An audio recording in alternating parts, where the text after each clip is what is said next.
ناظرین کو بتائیں کہ پاک افغان سرحد پر افغان طالبان رجیم کی بلا اشتعال کارروائیوں کے خلاف پاکستان نے آپریشن غصب الحق شروع کر دیا ہے۔ سیکیورٹی ذرائع کے مطابق پاکستانی سیکیورٹی فورسز کی جوابی کارروائی سے افغان طالبان کے متعدد ٹھکانے تباہ اور خوارج بھاگ کھڑے ہوئے ہیں، جبکہ سیکیورٹی ذرائع کے مطابق افغان طالبان نے پاک افغان سرحد کے مختلف مقامات پر فائرنگ کی۔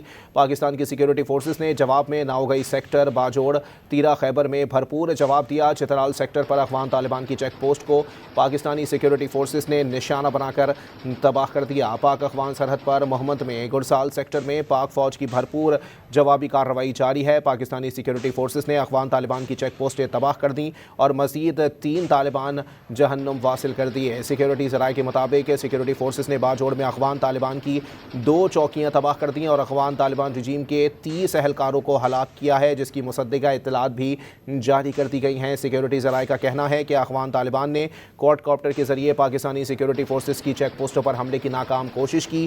پاکستانی سیکیورٹی فورسز نے بروقت کارروائی سے تمام کوڈ کاپٹرز گرا دیے۔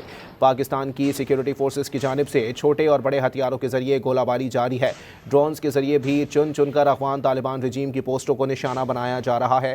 سیکیورٹی ذرائع کے مطابق افغان طالبان کے میڈیا اور سوشل میڈیا پر جھوٹے دعوے اور فیک ویڈیوز کی بھرمار ہے۔ پاکستان کی سیکیورٹی فورسز سرحد کی حفاظت کے لیے مکمل طور پر تیار ہیں۔ پاکستان کی سیکیورٹی فورسز کسی بھی قسم کی جارحیت کے خلاف سخت اور فوری جواب دینے کے لیے مکمل طور پر تیار ہیں۔ اس سے قبل وزارت اطلاعات کا کہنا تھا کہ افغان طالبان رجیم کی جانب سے پاک افغان سرحد پر بلا اشتعال کارروائی کی گئی ہے، جس کا سیکیورٹی فورسز نے بھرپور اور فوری جواب دیا ہے۔